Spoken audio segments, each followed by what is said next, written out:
Previous videos next part I am going to continue. आगे अब मैं पढ़ा रही हूँ आपको ग्रुपिंग ऑफ रेसिस्टर्स। मैंने कल इसका थोड़ा सा पार्ट आपको एक्सप्लेन किया था। ग्रुपिंग था सीरीज और पैरेलल में, and when grouping of resistor was taken place with series, this was r equals to r1 plus r2 plus dash dash dash rn। मतलब जो हम रेसिस्टेंस सीरीज में कनेक्ट करते हैं, तो जब सीरीज में हम रेसिस्टेंस कनेक्ट करते हैं तो ओबियसली मैं जस्ट एक रिवीजन पार्ट आपको बता रही हूँ कि अगर n रेसिस्टर्स हमने कनेक्ट करें, मैं यहाँ 3 रेसिस्टर्स को जोड़ के बता रही हूँ आपको। ये R1, R2 और R3 था। तो जो नेट इफेक्टिव रेसिस्टेंस इस पूरे सर्किट में वर्कआउट करेगा वो हमारा हो जाएगा सम ऑफ इंडिविजुअल रेसिस्टेंस। मतलब n रेसिस्टेंस है तो n रेसिस्टेंस का हम सम कर देते हैं, और अगर n रेसिस्टेंस का हम सम करते हैं तो फाइनली हमारा total net effective resistance individual resistance का सम हो जाता है। और ये रेसिस्टेंस चूंकि जुड़ रहा है, डायरेक्ट एडिशन हो रहा है, तो इसका रेसिस्टेंस सीरीज में जोड़ने के कारण हमारा हमेशा बढ़ता है।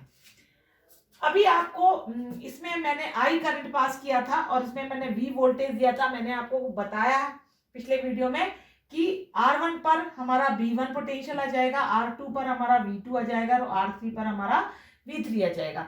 फाइनली जो नेट पोटेंशियल था वो हमारा V1 plus V2 plus V3 के रूप में आ रहा था, और ये हो रहा था IR1 plus IR2 plus IR3, और इससे हमको R मिल रहा था R1 plus R2 plus R3। ये मैंने आपको पिछले वीडियो में समझाया है। यहां पर आप देखो, जब हम पैरेलल में चल रहे हैं तो पैरेलल में हमारे पास सीधी सी चीज है कि हमारा जो करंट है वो सब डिवाइडेड हो रहा है, और करंट जब सब डिवाइडेड हो रहा है तो हमारा I करंट हमने दिया था और वो I1, I2 और I3 में डिवाइड हो रहा है according to the capacitance, according to the resistance offered by each resistance. यहाँ पर चूंकि सारे के सारे जो हमारे रेसिस्टेंसेस हैं वो कॉमन टर्मिनल्स पर जुड़े होते हैं, तो अक्रॉस द एंड पोटेंशियल हमारा सेम हो गया था। और फिर मैंने बोला था I equals to I1 plus I2 plus I3 था, और ये हो जाएगा हमारा B upon R1 plus B upon R2 plus B upon R3 equals to 1 upon R। Finally अगर आप इसको फाइनल सॉल्व करके R की वैल्यू निकालना चाहोगे तो ये हो जाएगा R1 R2 R3 divided by R2 R3 plus R1 R3 plus R1 R2। तो जब हम नेट इफेक्टिव रेसिस्टेंस इस सर्किट का पूरे का निकालते हैं तो वो मिल जाता है हमको reciprocal of individual resistance. LCM लेके हम इसका नेट इफेक्टिव रेसिस्टेंस निकाल सकते हैं। आपको लॉ ऑफ सीरीज कॉम्बिनेशन और law of parallel combination, law of series combination था कि अगर हम सारे रेसिस्टेंस को सीरीज में जोड़ते हैं तो नेट इफेक्टिव रेसिस्टेंस जो किसी भी सर्किट का होता है वो सम ऑफ इंडिविजुअल रेसिस्टेंस हो जाता है, और अगर हम रेसिस्टेंस को पैरेलल में जोड़ते हैं तो नेट इफेक्टिव रेसिस्टेंस हमारा reciprocal of net effective resistance हमारा हो जाएगा sum of reciprocal of individual resistance. इस तरीके से हम ये दो कॉन्सेप्ट मैंने आपको समझा दिए हैं। अभी आप देखिए कैसे हम इसकी न्यूमेरिकल अप्रोच पर जाएंगे। तो न्यूमेरिकल अप्रोच के लिए आपको एक सिंपल सा पार्ट है, ये आ रहा है आपका न्यूमेरिकल अप्रोच।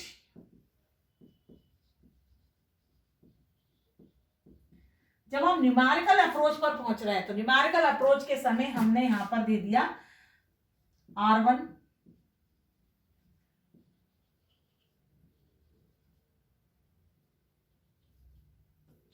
फॉर एग्जाम्पल मैंने दो रेसिस्टेंस लिए हैं 2 ओम एंड 5 ओम, दो रेसिस्टेंस लिए हैं 2 ओम एंड 5 ओम, और इस पर मैंने 3 वोल्ट पोटेंशियल डिफरेंस दिया है, and then you can see we have to find out. अब इसमें क्या क्या आपको निकालना है।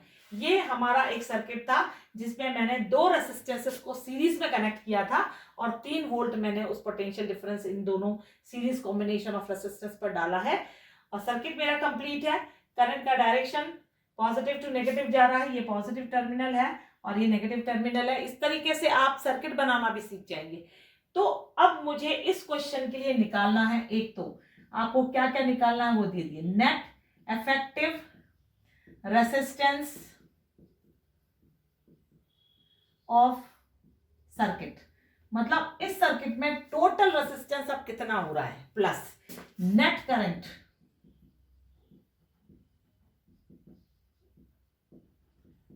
Current flowing through. ओके, अब मेरे पास क्या करंट की वैल्यू सेम है।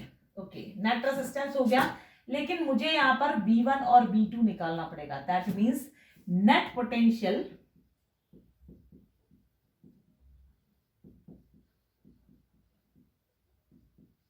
across the ends of each resistor, across the end of each resistor कितना पोटेंशियल फ्लो हो रहा है वो भी हमें निकालना है। 3 क्वेश्चन यहां पर बन रहे हैं, 1, 2 और 3। सिंपल चीज है, जब हम नेट इफेक्टिव रेजिस्टेंस निकालने जाएंगे तो नेट इफेक्टिव रेजिस्टेंस के लिए अब उनका सॉल्यूशन हम इसका देखते हैं। तो नेट इफेक्टिव रेजिस्टेंस जब हम निकालने जाएंगे तो R equals to R1 plus R2 हो रहा है, दैट मीन्स 2 प्लस 5 हो रहा है, और ये 7 ओम आ गया। वेरी क्लियर, आपको ये चीज ध्यान रखना है कि जब हम नेट इफेक्टिव रेजिस्टेंस निकाल रहे हैं, सीरीज कॉम्बिनेशन है, तो डायरेक्ट ये दोनों रेजिस्टेंस ऐड हो जाते हैं। फिर हम निकालेंगे, इसमें नेट रेजिस्टेंस हमारा आ गया R इक्वल्स टू 7 ओम, और V हमारे पास गिवन है 3 वोल्ट। ये गिवन है क्वेश्चन में, ये 3 वोल्ट हमारा गिवन है क्वेश्चन में। हमें निकालना है I इक्वल्स टू होता है V अपॉन R। कैसे निकला है V अपॉन R? इसका आप ओम्स लॉ से V equals to IR formula होता है, और इसको अगर हम आगे लें तो I equals to V upon R हो जाएगा। V की वैल्यू 3 वोल्ट है और इसकी वैल्यू 7 है, तो जो आंसर आएगा वो आपको क्या दे देगा, वो दे देगा आपको करंट। तो 3 अपॉन वोल्ट, और यहां पर ये ओम था तो ये हो जाएगा 3/7 एम्पियर। हमको करंट कितना मिल गया, 3/7 एम्पियर। अब हमको निकालना है क्या current through out the circuit 3/7 है। चाहो तो आप डेसिमल डिवाइड कर लो, अदरवाइज इसको ऐसा भी रहने देंगे तो भी कोई दिक्कत नहीं है। अब हमको निकालना है B1। तो जब हम B1 निकालेंगे तो B1 का फॉर्मूला हो जाएगा IR1। तो I तो कॉमन है, R1, तो अब हमारे पास B1 की वैल्यू क्या हो जाएगी, I हमारे पास है 3/7 और R1 हमारे पास है 2, तो ये हो जाएगा 6/7 ओम, 6/7 वोल्ट। जब हम V2 निकालेंगे तो हो जाएगा IR2, और जब IR2 निकालेंगे तो हमारे पास 3/7 तो कॉमन था, इंटू 5 कर देंगे तो ये जाएगा 15/7 वोल्ट, 15/7 वोल्ट। ओके, कितना हो जाएगा ये 15/7। अब आपको B1 मिल गया, आपको I मिल गया, आपको R मिल गया। Still if you want to justify whether your answer is correct or not, अगर हमको पता लगाना है कि हमारा आंसर सही आ रहा है या नहीं आ रहा है, तो आप सिंपल सी चीज है, you add up B1 plus B2, that means 6/7 plus 15/7, ये हो जाएगा 21/7, एंड ये आ गया आपका 3 वोल्ट। कितना अप्लाई किया था, 3 वोल्ट। दैट मीन्स एग्जैक्टली ये आपका हो गया प्रूफ कि हमारा जो आंसर है वो हमने बिल्कुल एक्जैक्टली सही निकाला। तो this is the method how to solve the numericals of series combination, how to solve the numericals of series combination. तो ये जो कॉन्सेप्ट मैंने न्यूमेरिकल अप्रोच आपको बताई है, सीरीज के लिए बताई है। Okay, now we are coming to parallel. अब जैसे हमने सीरीज को निकाला, इसी तरीके से हम पैरेलल में, थोड़ा सा डिफरेंस है but we have to calculate how to solve the questions based on parallel combination. तो पैरेलल कॉम्बिनेशन को निकालते समय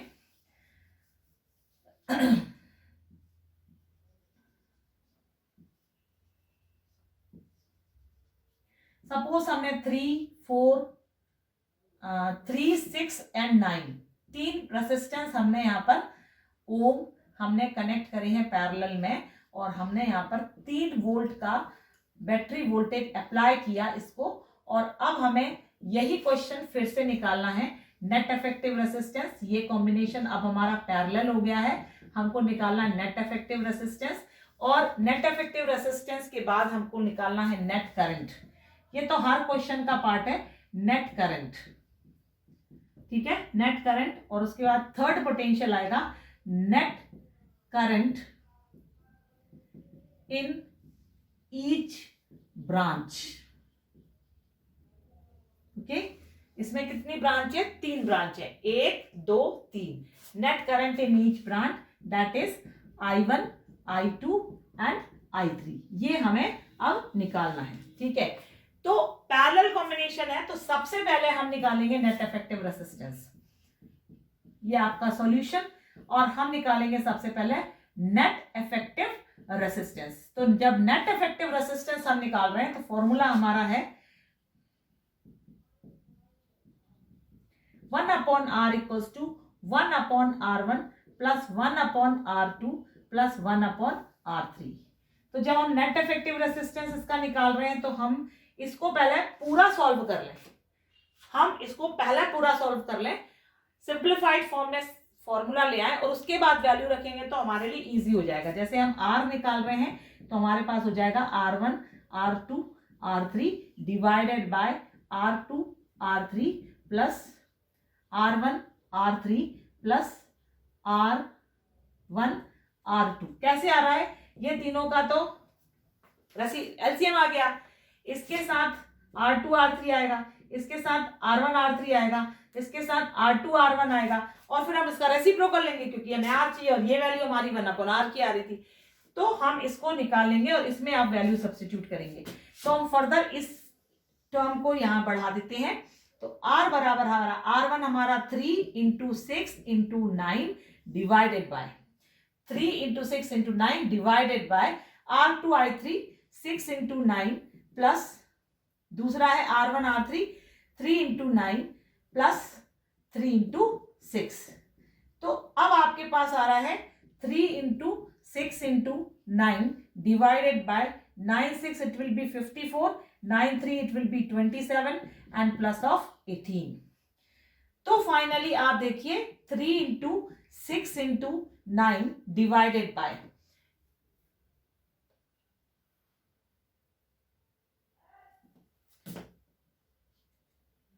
8 प्लस 7 प्लस 4 है ना, 8 plus 7 plus 4 9 and 1 2 3 4 9 99 it is coming. Okay, you see 9 1 जा 9 और ये 11, तो फाइनली हो गया 18/11 ओम। सिंप्लीफाइड फॉर्म में हमने ले लिया 9/99, 9 से 9 कटा।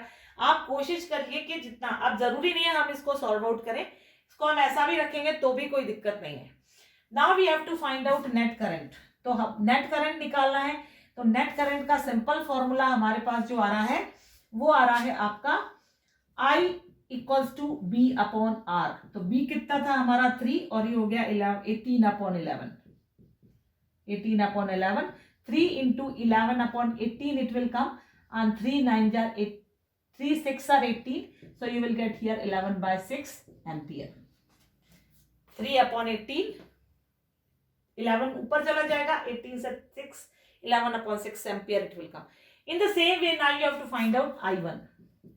I1 means you will get here V/R1। तो B कितना था 3/3, that is equal to, now we will find out I2। I2 will be B/R2। तो B कितना था हमारा 3 and it is coming here 6 है ना, तो ये हो जाएगा आपका 1/2 ampere. and now we have to find out here I3। when we are going to find out I3 it will 3/9, that means 1/3। and now what you have to do, अब फिर आपको जस्टिफिकेशन अगर करना है, if you want to justify the answer you can justify the answer। कैसे आप justify करोगे? Justify के लिए आपको I equals to I1 plus I2 plus I3 करना होगा, और I1 हमारा था 1 प्लस 1/6 प्लस 1/2 प्लस 1/3, और अब आप देखिए ये आपका हो जाएगा नीचे 6 एंड ये हो जाएगा आपका 6 plus 3 plus 2 equals to 11/6 ampere आपको मिल रहा है नेट करंट। तो लाइकवाइज हम यहाँ पर आ गए पैरेलल वाले कंडीशन में। पैरेलल वाले कंडीशन में हमने क्या किया, हमने 3 रेसिस्टर्स को पैरेलल में कनेक्ट किया था और उसके बाद हमने नेट इफेक्टिव रेसिस्टेंस निकाला, तो उसके लिए हमने फॉर्मूला अप्रोच डाल दी, और उसके बाद हमने देखा है कि I निकाला तो V/R, नेट करंट हमको 11/6 मिला, पर अब ईच रेसिस्टर ईच ब्रांच में निकालना था, तो I1 I2 I3 निकाला। I1 I2 I3 निकालने के बाद आपने कंपेयर करा है I से, तो आपका आंसर सही आ रहा है। That means the answer is exactly correct और ये आपका जस्टिफाइड हो गया। क्लियर? अभी हम आएंगे मिक्स्ड ग्रुपिंग पे। So now we are coming to mixed grouping. तो जब हम मिक्स्ड ग्रुपिंग पे आ रहे हैं, तो मिक्स्ड ग्रुपिंग में आप देखिए हमारे कुछ रेसिस्टेंसेस सीरीज में जुड़े हैं और कुछ रेसिस्टेंस हमारे पैरेलल में जुड़े हैं। तो सपोज करो हमने इस तरह का एक सर्किट यहां लिया है जिसमें हमारे दो रेसिस्टेंस 2 और 2 रेसिस्टेंस जुड़े थे सीरीज में, और यहाँ पर एक रेसिस्टेंस हमारा जुड़ा है पैरेलल में, है ना। तो हमने यहाँ पर 3 वोल्ट, और you can apply 2 volt only. 2 volt हमने यहाँ से सप्लाई किया, ये पॉजिटिव था, ये नेगेटिव था, करंट यहाँ फ्लो हो रहा है। और यहाँ पर हमारे पास I1 I2 आएगा, यहाँ I था, यहाँ को वापस I मिलेगा, और यहाँ पर हमारे पास आ जाएगा V1 और यहाँ पर आ जाएगा हमारा V2।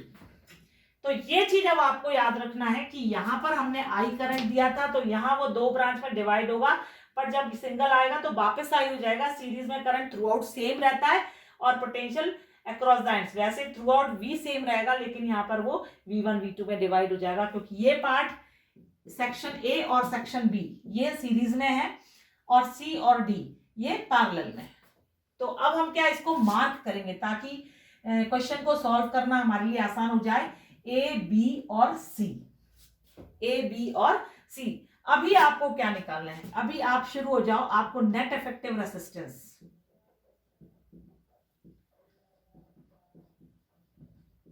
net effective resistance of the circuit, okay, total current,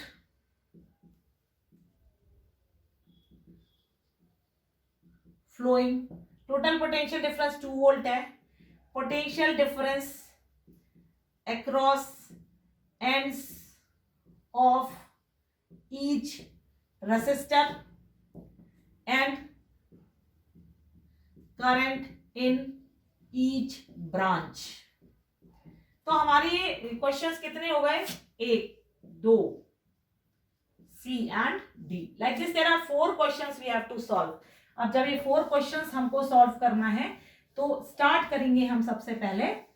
कहां से स्टार्ट करेंगे हम? We will just find out R dash for AB। AB में कितना रेसिस्टेंस है हम वो निकालेंगे। R dash AB that means 1/2 plus 1/2 equals to 1/R dash आ रहा है, और ये हो जाएगा आपका 2/2 equals to 1/R dash, and R dash हमारा आ गया है 1। Now we will find out R double dash, that means हमारा ये R double dash आएगा for AC, A से लेके C तक। उसमें क्या हो रहा है हमारा R dash and 3 ohm in series.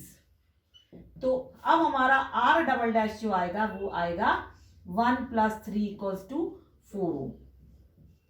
तो हमारे पास जो टोटल रेसिस्टेंस आ रहा है इसका AC तक, या टोटल रेसिस्टेंस आ रहा है R डबल डैश हमारे पास आ रहा है 4 3 + 1 that is equal to 4 ohm। 3 + 1 that is equal to 4 ohm। that means net effective resistance हमारा मिल रहा है, net effective resistance is coming as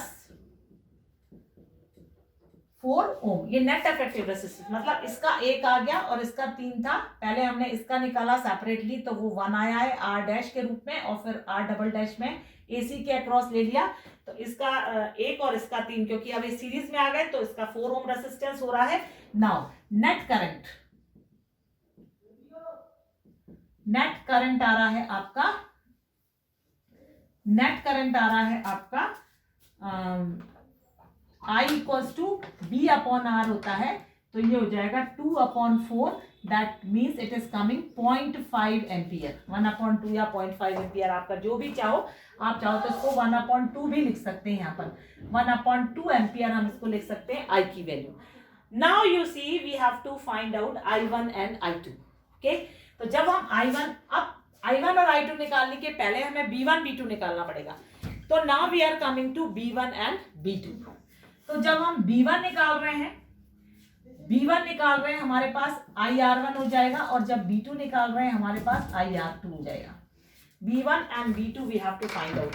तो B1 हमारे पास निकालेंगे तो I की वैल्यू हमारे पास कितनी है 1/2, R1 हमारे पास आ रहा है 1, और V2 जब निकाल रहे हैं तो I की वैल्यू है हमारे पास 1/2, और R2 हमारे पास आ रहा है यहाँ पर 3।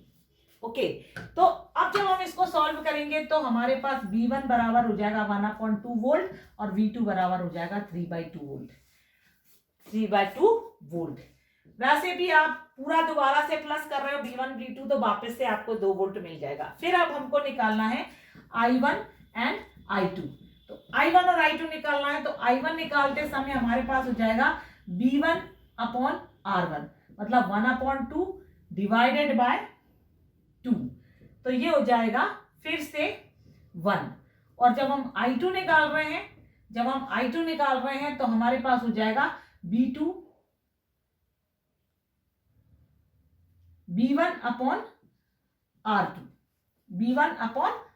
क्योंकि ये R1 था, ये R2 था, ये R3 था। तो फाइनली इसकी वैल्यू फिर 1/2 डिवाइडेड बाय 2, तो फिर मतलब ये 1 आ जाएगी। तो ये जो I1 I2 की वैल्यू आ रही है 1 + 1 आ रही है। ठीक है, अब हम टोटल करंट अगर लेके चलते 1/2, this current is coming 1/2 no, तो ये हमारा करंट हमारे को मिल रहा है कितना I1 यहाँ निकालेंगे हम, तो R1 B/R1, B1/R1, B1 is coming as 1/2, B1/2, और ये नीचे आ रहा है R1 हमारा कितना आ रहा था 2, तो B1 1/2 इंटू 2 हम जब मल्टीप्लाई करेंगे तो ये हो जाएगा आपका 1/2, और ये हो जाएगा 1/4, और ये भी हो जाएगा। तो आप देखिए I1 प्लस I2 की value 1/4 plus 1/4 equals to 1/2 ampere, मतलब पूरे सर्किट में करंट 1/2 हो गया। वोल्टेज पोटेंशियल डिफरेंस B1 निकल आया, V2 निकल आया, मतलब ये V1 निकल आया, V2, दोनों पर पोटेंशियल सेम होगा, यहाँ पर अलग हो जाएगा। करंट I1 I2 और ये I सेम हो जाएगा।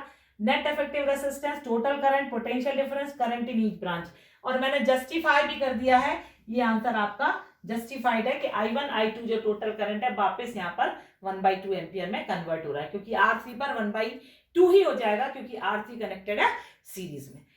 तो दिस इज द मेथोडोलॉजी, ये एक तरीका है कि हम कैसे सीरीज में, पैरेलल में और मिक्स्ड ग्रुपिंग में किस तरीके से हम न्यूमेरिकल्स को सॉल्व करें। बहुत सारे न्यूमेरिकल्स हैं, बहुत सारी न्यूमेरिकल अप्रोच हमारे पास है, और हम इसको लगातार अगर प्रैक्टिस करेंगे तो it will become very easy for you. और I hope you might have understood.